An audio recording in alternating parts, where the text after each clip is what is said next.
Hello friends, welcome to my channel Aarambh classes. आज के इस वीडियो में हम लोग बीपीएससी टीआरई पॉलिटिकल साइंस के लिए क्लास 6 to 8, 9, 10 और 11, 12 के लिए प्रीवियस ईयर क्वेश्चंस और एनसीईआरटी और एससीईआरटी बेस्ड प्रैक्टिस सेट को सॉल्व करेंगे। इस बुक में कुल 20 चैप्टर से रिलेटेड क्वेश्चंस दिए हुए हैं। इसमें BPSC TRE, DSSB TGT PGT, KVS TGT PGT, NVS TGT PGT, EMRS इन सभी एग्ज़ाम्स में पॉलिटिकल साइंस के जो क्वेश्चंस पूछे गए हैं वो सभी दिए हुए हैं। इस बुक में उन सभी एग्ज़ाम्स के क्वेश्चंस दिए हुए हैं जिसमें एनसीईआरटी से डायरेक्ट क्वेश्चंस पूछे जाते हैं, तो ये आपके लिए बहुत ही यूज़फुल होगा। तो बिना देर किए चलिए आज का ये वीडियो शुरू करते हैं। आज के इस वीडियो में हम लोग राजनीतिक विचारक से संबंधित प्रश्नों का डिस्कशन करेंगे।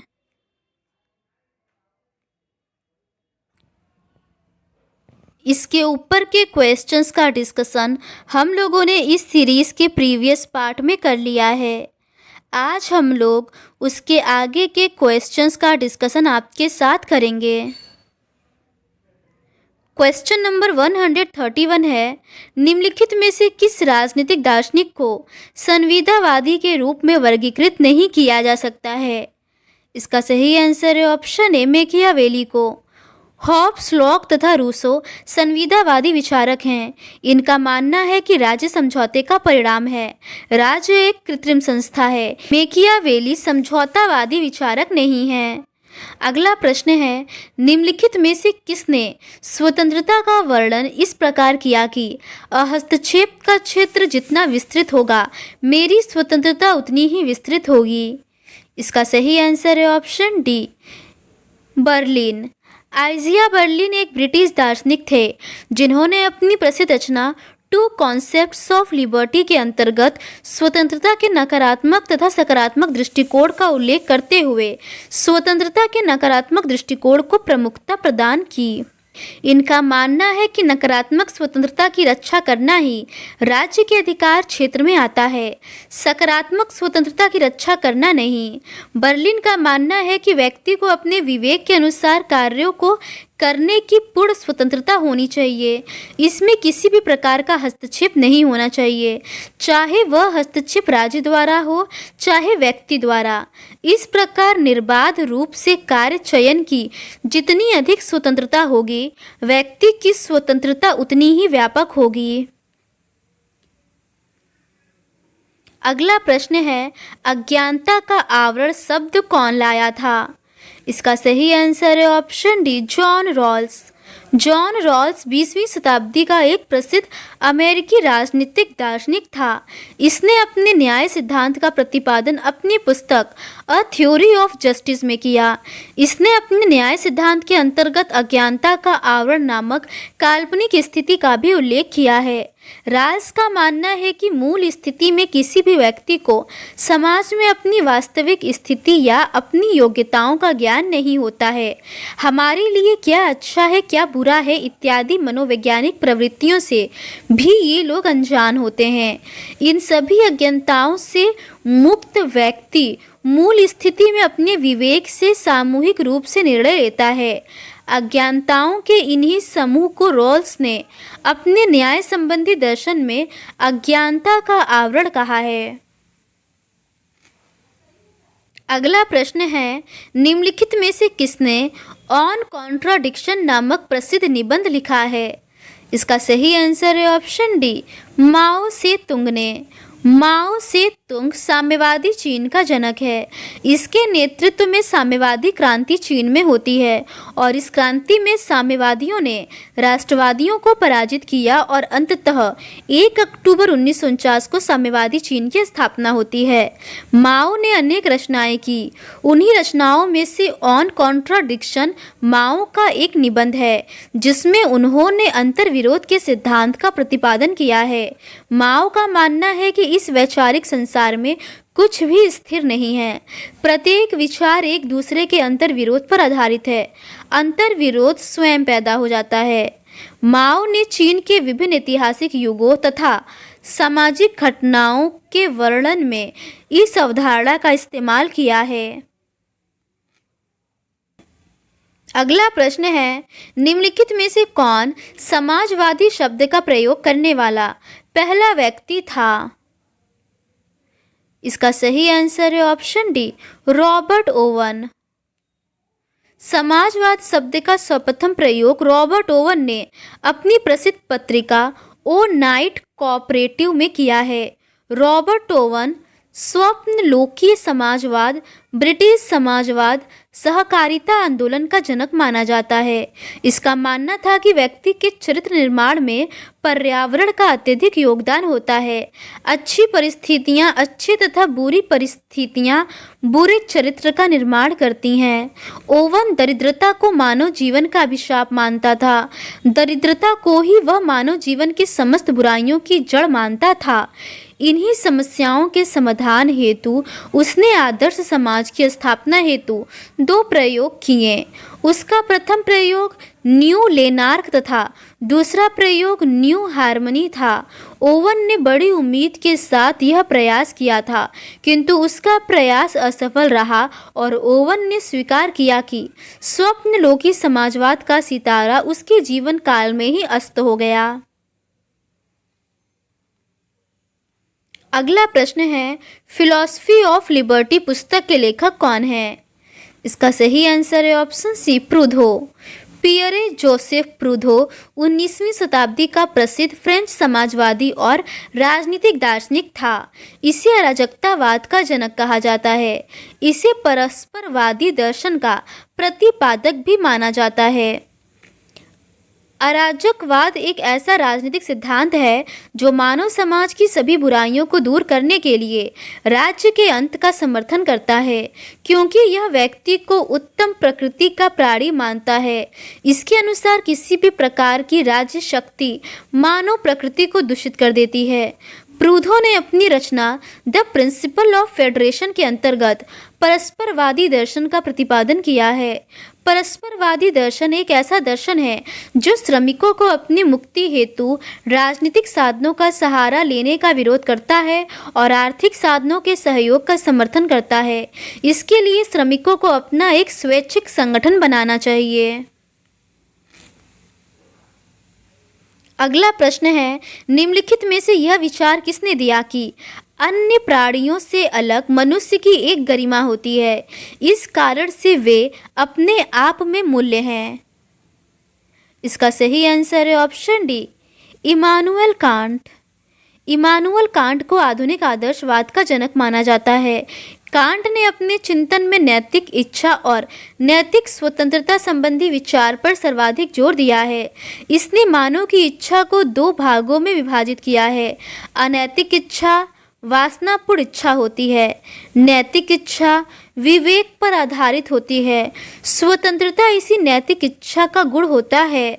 नैतिक स्वतंत्रता की अवधारणा के संबंध में कांट का दावा है कि प्रत्येक मनुष्य कुछ वसूलों के अनुरूप कार्य करता है जो विवेकाधारित तथा सदाचार से संबंधित होते हैं। ये व्यक्ति के अपने अंतःकरण की आवाज होती है।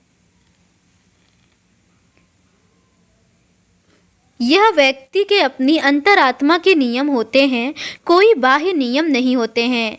कांट ने इन नियमों को कर्तव्य के अटल आदेश की संज्ञा दी है। अतः व्यक्ति अन्य प्राणियों से पृथक अपने आप में एक सामान्य प्राणी है जिसकी अपनी एक गरिमा होती है। अगला प्रश्न है, जेरेमी बेंथम के लिए निम्नलिखित में से कौन कानून का स्रोत है? इसका सही आंसर है ऑप्शन ए, लोग।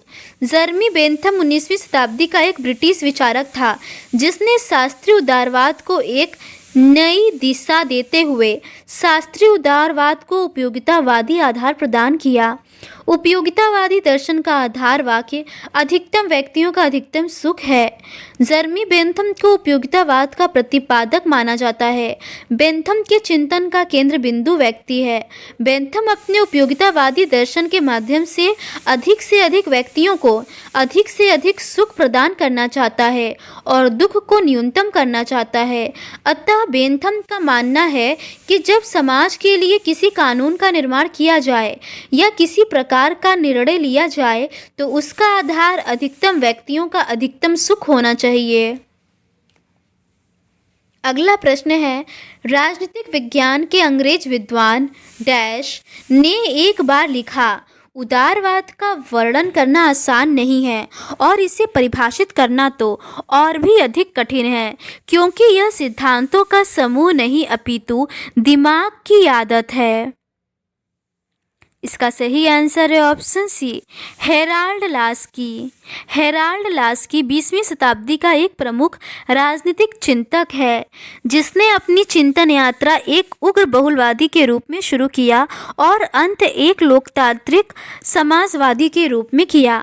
लास्की ने चाहे एक बहुलवादी के रूप में चिंतन किया हो या लोकतांत्रिक समाजवादी के रूप में, मानव स्वतंत्रता या मानव गरिमा सदैव उसके चिंतन का विषय रहा है।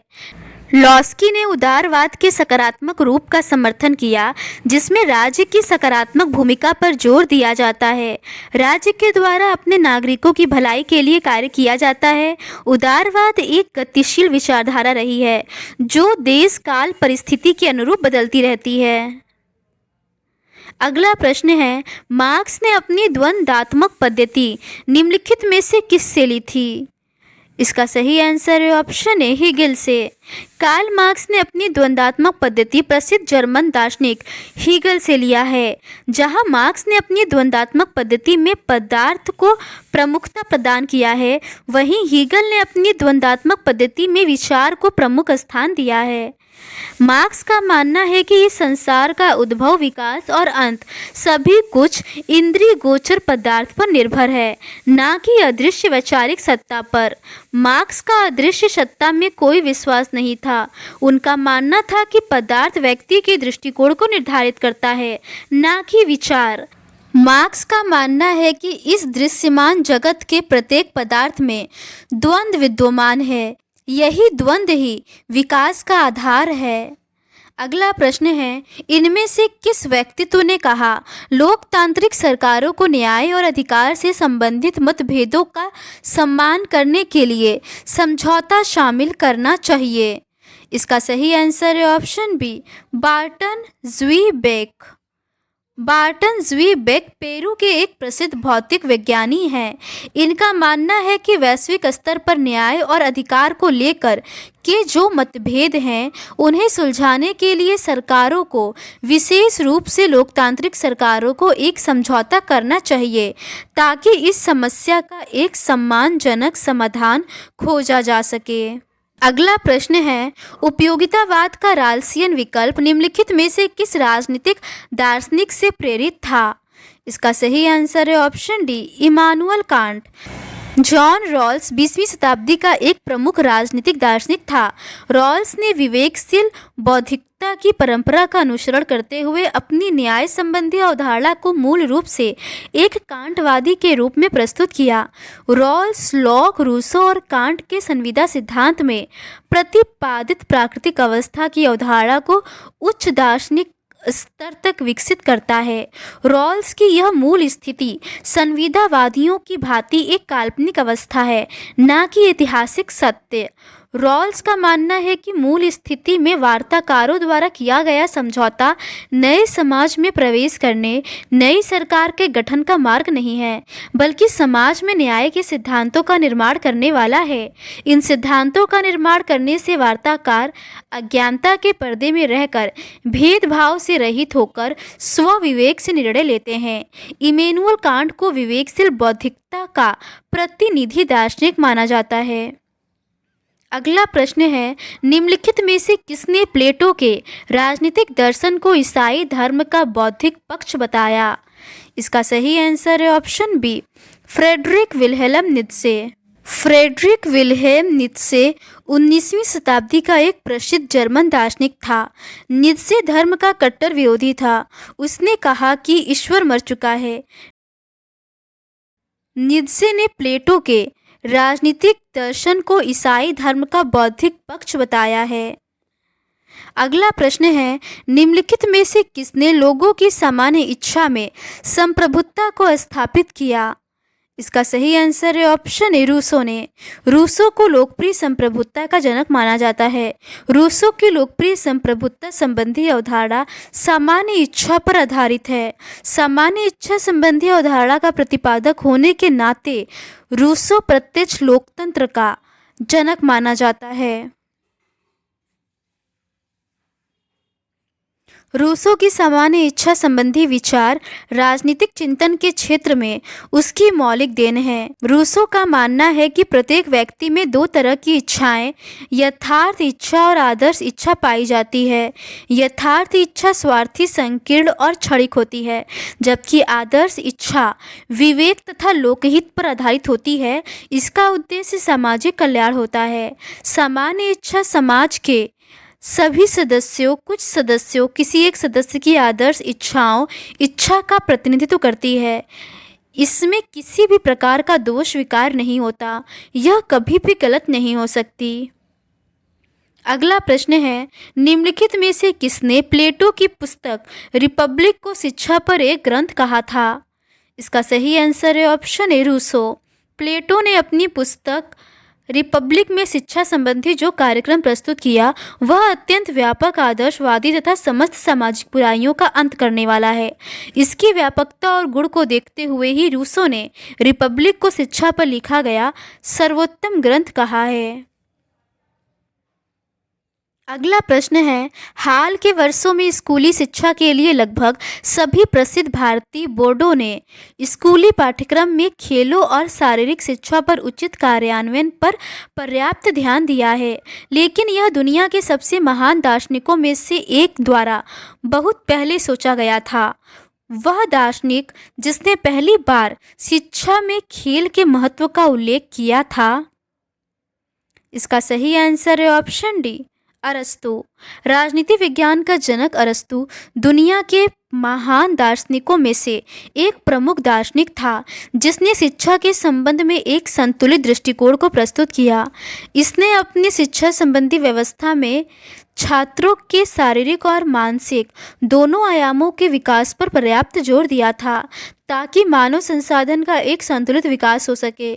जिस प्रकार से भारत में सभी शिक्षा बोर्डों द्वारा हालिया समय में पाठ्यक्रमों में खेलों और शारीरिक शिक्षा के क्रियान्वयन पर जोर दिया जा रहा है, वह अरस्तु की शिक्षा संबंधी दूरदर्शिता को प्रकट करता है। आगे के प्रश्न भारतीय विचारक से संबंधित है। क्वेश्चन नंबर 147 है, निम्नलिखित में से किसने 1929 में खुदाई खिदमतगार का आयोजन किया था? इसका सही आंसर है ऑप्शन ई, उपर्युक्त में से कोई नहीं। खान अब्दुल गफ्फार खान ने वर्ष 1929 में खुदाई खिदमतगार आंदोलन की शुरुआत की। सामान्य लोगों की भाषा में वे सुर्खपोश थे। खुदाई खिदमतगार आंदोलन गांधी के अहिंसात्मक आंदोलन से प्रेरित था। खुदाई खिदमतगार उत्तर पश्चिम सीमा प्रांत में पश्तून या पख्तून स्वतंत्रता सेनानी अब्दुल गफ्फार खां के नेतृत्व में संचालित ब्रिटिश शासन के विरुद्ध एक अहिंसक आंदोलन था। अगला प्रश्न है, निम्नलिखित में से किसने सबसे पहले अपनी पुस्तक गुलामगिरी में पिछड़े वर्गों के उत्पीड़न के खिलाफ आवाज़ उठाई थी? इसका सही आंसर है ऑप्शन सी, ज्योतिराव फूले। ज्योतिराव फूले ने अपनी पुस्तक गुलामगिरी में पिछड़े वर्गों के उत्पीड़न के खिलाफ आवाज़ उठाई थी। फूले ने अपने अनुयायियों के साथ मिलकर वर्ष 1873 में सत्य शोधक समाज का गठन किया, जिसका अर्थ था सत्य के साधक, ताकि महाराष्ट्र में निम्न वर्गों को समान सामाजिक और आर्थिक लाभ प्राप्त हो सके। इनकी विचारधारा स्वतंत्रता, समानता और समाजवाद पर आधारित थी। अगला प्रश्न है, लोकतांत्रिक केंद्रीयवाद संबंधित है। इसका सही आंसर है ऑप्शन डी, उपर्युक्त में से कोई नहीं। मार्क्सवाद के अनुसार समाजवादी क्रांति के बाद सर्वहारा का जो अधिनायक तंत्र स्थापित होगा उसके अंतर्गत शासन का संगठन लोकतांत्रिक केंद्रवाद के सिद्धांत के अनुरूप किया जाएगा। इस सिद्धांत की नींव सोवियत संघ के संस्थापक नेता V.I. लेनिन ने रखी थी और यह सिद्धांत सोवियत संघ के प्रत्येक संविधान में विहित था। अगला प्रश्न है, निम्नलिखित में से किसको M.N. रॉय अपने आप में एक साध्य मानते हैं और कहते हैं कि समाज में हर दूसरा संगठन साध्य का साधन मात्र है? इसका सही आंसर है ऑप्शन बी, व्यक्ति। व्यक्ति को M.N. रॉय अपने आप में एक साध्य मानते हैं और कहते हैं कि समाज में हर दूसरा संगठन साध्य का साधन मात्र है। रॉय ने नव मानववाद की संकल्पना दी। रॉय का नव मानववाद मनुष्य को संपूर्ण सृष्टि का मानदंड मानता है। अगला प्रश्न है, दंड शास्त्र परंपरा डैश से जुड़ी है? इसका सही आंसर है ऑप्शन बी, कौटिल्य से। दंड शास्त्र परंपरा का अर्थ है वह परंपरा जिसमें राजनीति, न्याय और शासन के सिद्धांतों और विधियों का अध्ययन, विकास और प्रचलन से होता है। कौटिल्य ने अपने अर्थशास्त्र में दंड की महत्ता को स्पष्ट करते हुए कहा है कि तीक्ष्ण, उत्साही, व्यसनी और दुर्ग आदि से युक्त शक्तिशाली शत्रु को गढ़ पुरुष शस्त्र अग्नि द्वारा मार डाले। इस प्रकार शत्रु के द्वारा किए जाने वाले अपकार हेतु उसे आक्रांत करने के लिए जिन उपायों का आश्रय लिया जाता है उसे दंडोपाय कहते हैं। अगला प्रश्न है, राज व्यवस्था पर सभी भारतीय लेखकों में से हॉब्स के सबसे निकट किसे माना जाता है? इसका सही आंसर है ऑप्शन बी, कौटिल्य को। राज व्यवस्था पर सभी भारतीय लेखकों में से हॉब्स के सबसे निकट कौटिल्य को माना जाता है, क्योंकि हॉब्स के समझौते द्वारा निरंकुश राजतंत्रात्मक राज्य की स्थापना की है। वैसे ही कौटिल्य राज्य के स्वरूप को पूर्ण प्राधिकार के रूप राजा को अधिकृत दिया है, जो कि राजा से न केवल उसकी सुरक्षा सुनिश्चित करने और अराजक प्रवृत्ति वाले लोगों को दंडित करने की अपेक्षा की गई थी, बल्कि व्यक्तिगत और सामाजिक व्यवस्था बनाए रखने की भी अपेक्षा की है।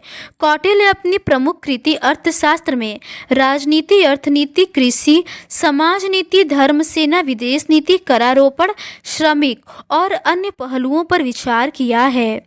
अगला प्रश्न है, डैश ने पवित्र कानून की तुलना में राज्य के कानून पर अधिक जोर दिया है? इसका सही आंसर है ऑप्शन बी, कौटिल्य ने। कौटिल्य ने पवित्र कानून की तुलना में राज्य के कानून पर अधिक जोर दिया, क्योंकि कौटिल्य का मुख्य बल राज्य के अस्थायित्व पर था। फिर भी उनका राज्य संरचनात्मक होने के साथ साथ विकासात्मक और वितरणात्मक भी है। वितरण संबंधी न्याय के तहत वे अतिरिक्त वस्तुओं को योग्य लोगों के वितरण की सिफारिश करते हैं। हालांकि कौटिल्य राजतंत्रात्मक राज व्यवस्था का समर्थक है, पर उसने अर्थशास्त्र में गणतंत्रों की विशेषता व कमियां भी बताई हैं। अगला प्रश्न है, अर्थशास्त्र के लेखक थे? इसका सही आंसर है ऑप्शन सी, कौटिल्य। अर्थशास्त्र की रचना कौटिल्य ने 4वीं शताब्दी ईसा पूर्व में की है। इसमें इन्होंने राजव्यवस्था, कृषि, न्याय एवं राजनीति आदि के विभिन्न पहलुओं पर विचार किया है। अगला प्रश्न है, महात्मा गांधी ने इस पर विश्वास किया? इसका सही आंसर है ऑप्शन बी, साधनों की विशुद्धता पर। महात्मा गांधी साध्य व साधन की विशुद्धता पर विश्वास करते थे। गांधी जी के अनुसार हमारा साध्य तथा उसे प्राप्त करने का साधन दोनों पवित्र होना चाहिए। अगला प्रश्न है, निम्न में से किसने सत्याग्रह अपनाया? इसका सही आंसर है ऑप्शन बी, गांधी जी ने। सत्याग्रह की अवधारणा को गांधी जी ने अपनाया। गांधी जी का मानना था कि सत्याग्रह की अवधारणा में ब्रिटिश साम्राज्यवाद और उपनिवेशवाद की ताकत के खिलाफ खड़े होने की ताकत थी। अगला प्रश्न है, पंचशील की प्रस्तावना किसने की? इसका सही आंसर है ऑप्शन डी, नेहरू ने। पंचशील सिद्धांत की अवधारणा नेहरू ने दी। वर्ष 1954 में भारत और चीन के बीच पंचशील समझौता हस्ताक्षरित किया गया था। इसका मूल उद्देश्य दोनों देशों के बीच शांतिपूर्ण सह अस्तित्व की व्यवस्था कायम करना था। अगला प्रश्न है, NAM के वास्तुकार कौन थे? इसका सही आंसर है option A, Nehru. NAM non aligned movement की अवधारणा शीत युद्ध की पृष्ठभूमि में इंडोनेशिया में आयोजित बांडुंग सम्मेलन 1955 के दौरान रखी गई थी। इस समूह की स्थापना में भारतीय प्रधानमंत्री जवाहरलाल नेहरू, यूगोस्लाविया के राष्ट्रपति जोसेफ ब्रास टिटो, इंडोनेशिया के राष्ट्रपति सुकर्णो, घाना के राष्ट्रपति क्वामे नेक्रुमा और मिस्र के राष्ट्रपति गमाल अब्दुल नासिर ने महत्वपूर्ण भूमिका निभाई। अगला प्रश्न है, हिंद स्वराज किसने लिखी? इसका सही आंसर है ऑप्शन बी, गांधी जी ने। महात्मा गांधी ने 1909 में हिंद स्वराज की रचना की थी। महात्मा गांधी ने 1932 में हरिजन सेवक संघ की स्थापना की। अगला प्रश्न है, माई एक्सपेरिमेंट विथ ट्रूथ किसने लिखी? इसका सही आंसर है ऑप्शन बी, महात्मा गांधी ने। My experiment with truth Mahatma Gandhi की रचना है। इनकी अन्य रचनाएं हैं हिंद स्वराज या भारतीय गृह शासन, यरवदा मंदिर से, दक्षिण अफ्रीका में सत्याग्रह।